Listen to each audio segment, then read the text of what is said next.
regards to the brother Dr. Winkler, as he goes about for me doing two things: disarm deception and cut through confusion, right? And I just want to further give life to what he shared, post about safe spaces, you know? Just in case it could be misunderstood. Not saying that it was or is, just in case. I want to deal with the rich layer of inquiry. Exploring expediency, popularity, and the contrast between safe spaces and sacred spaces in context of leadership, institutions, government, and trends. I want to try to, or I will unpack and extract the key principles that can be applied while remaining anchored in genuine concern and resisting the lure of performative debates. Yes. When you look at a tree, you just don't look at it, you got to extract the principles from the tree. Defining the core concept: expediency, action taken for convenience or immediate advantage, possibly at the expense of long-term values or deeper truths. Popularity, what appeals to the majority or is widely accepted, often emotionally or culturally, but not necessarily morally or spiritually grounded. Safe spaces, Western construct, areas intended to protect individuals from emotional or ideological harm, built often around comfort, validation, and inclusivity. Critics argue that they can encourage avoidance or suppression of difficult truths.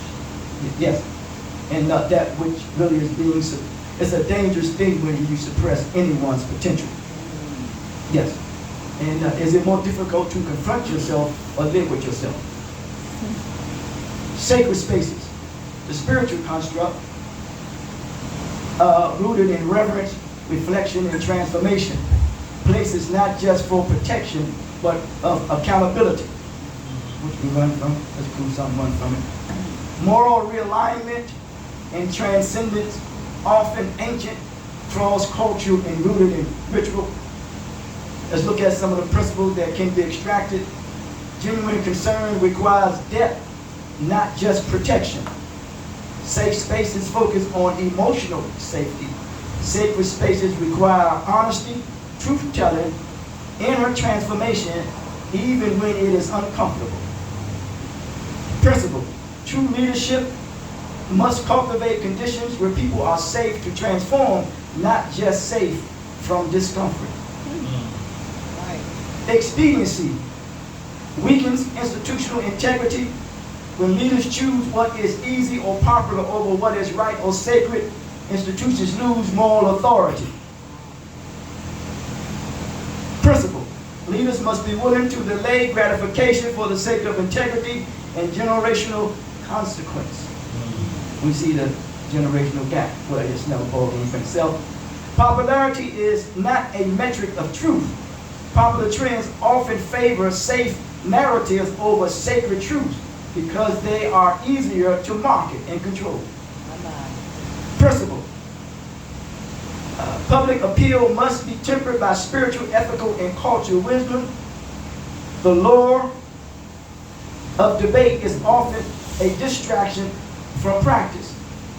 Arguing about whether a safe space is safe or sacred becomes performative if not grounded in lived commitment. Principle: resist the pull of ideological debate when it leads away from relational repair and communal accountability. Sacredness demands reciprocity, not just recognition. In sacred spaces, one is not just protected, but expected to give attention, humility, service, and repentance. The principle: sacred institutions call for mutual responsibility, not consumer-based validation. The Western constructs may be tricked by language. Safe space can be co-opted into a marketing term, neutralizing its radical intent. Sacred space risks being dismissed as mystical or impractical in secular settings. Principle: language must be interrogated. What is labeled safe may be suppressive, and what is called sacred may be revolutionary. The application to leadership in institutions. Leadership must navigate the tension between what is expedient, popular, and what is sacred and transformative. Institutions need to ask whether they are offering genuine transformation or simply emotional comfort. Government should be held accountable not just to provide safety, but to uphold justice, truth, and dignity. Trends are not to be interpreted, not blindly, are to be interpreted.